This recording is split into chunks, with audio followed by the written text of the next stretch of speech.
नमस्कार विद्यार्थी मित्रांनो, तर माझ्या YouTube चॅनलमध्ये मी तुमचं सहर्ष स्वागत करीत आहे. तर तुमच्यासाठी एका महत्त्वपूर्ण विषयावरती व्हिडिओ घेऊन आलो आहे, तो म्हणजे तलाठी भरती 2023 मध्ये पुण्याचं जे डॉक्युमेंट व्हेरिफिकेशन आहे त्याचं वेळापत्रक आलेलं आहे. तर त्याच्या संदर्भात हा जी प्रेस नोट आहे ती दाखवत आहे. तर या प्रेस नोटनुसार तुम्ही बघू शकता ही प्रेस नोट आहे. तर फुल साईज करेल मी. याच्यानुसार बघा जे विद्यार्थी सिलेक्शन लिस्टमध्ये आहेत, त्यांचं 16 तारखेला होणार आहे कलेक्टर ऑफिस पुणे इथं तुम्हाला काय होणार की यांचं सकाळी 11 ते 4 वाजे हे होणार आहे डॉक्युमेंट व्हेरिफिकेशन. त्याच्यानंतर वेटिंग लिस्टमध्ये विद्यार्थ्यांचं 17 तारखेला होणार आहे. तेही 11 तारखेलाच होणार आहे. ओके. तर तुम्हाला मूळ डॉक्युमेंट घेऊन काय करायचं आहे की त्यासोबत 2 सेट घेऊन जायचं आहे या कार्यालयात जायचं. त्याच्यानंतर कोणते डॉक्युमेंट लागणार आहे त्याची तुम्हाला काय करेल की माहिती दाखवेल. ओके. म्हणजे तुम्हाला आयडिया येऊन जाईल की काय ते कोणते कोणते डॉक्युमेंट घेऊन जायचे आहेत. तर बघा हे डॉक्युमेंट आहेत ते तुम्हाला घेऊन जायचे आहेत. याच्यामध्ये कोणते डॉक्युमेंट आहेत तुम्हाला तर त्याच वेळेस काय केलं की तुम्हाला मूळ अर्जाची प्रिंटआउट लागणार आहे. फीजचा पुरावा लागेल. त्याच्यानंतर हॉल तिकीटची प्रिंट लागणार आहे.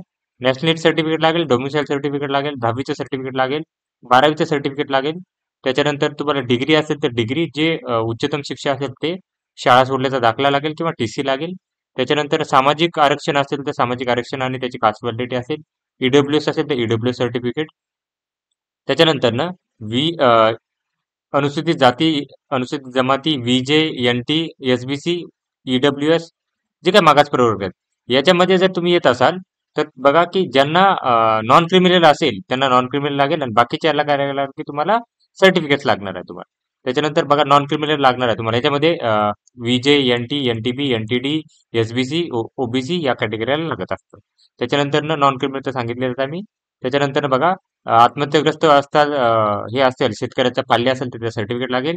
त्याच्यानंतर बघा ओपन महिला आरक्षण असेल तर त्या उमेदवारांना काय लागणार आहे की नॉन क्रिमिनल सर्टिफिकेट लागेल जर तुम्ही त्या कास्टमध्ये हे घेतलं असेल तर. ठीक आहे.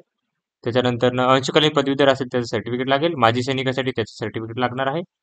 खेळाडू असेल तर खेळाडू सर्टिफिकेट, प्रकल्पग्रस्तसाठी आणि भूकंपग्रस्तासाठी त्यांचे त्यांचे सर्टिफिकेट लागतील. अपंगासाठी सर्टिफिकेट लागेल. एमएससीआयटी असेल तर एमएससीआयटी सर्टिफिकेट तुम्हाला लागणार आहे. अनाथ असेल तर अनाथ, लहान कुटुंबाचं फॉर्मॅट लागेल आणि फोटो आयडेंटिटी लागणार आहे. हे तुम्हाला 2 सेटमध्ये तुम्हाला काय करायचं की घेऊन जायचं आहे सगळे डॉक्युमेंट्स तुम्हाला. ओके. तर ही माहिती होती. तर अशाच महत्त्वपूर्ण अपडेटसाठी माझ्या चॅनलला सबस्क्राईब करा, व्हिडिओ लाईक करा आणि इन्फॉर्मेशन मित्रांसोबत शेअर करा. धन्यवाद.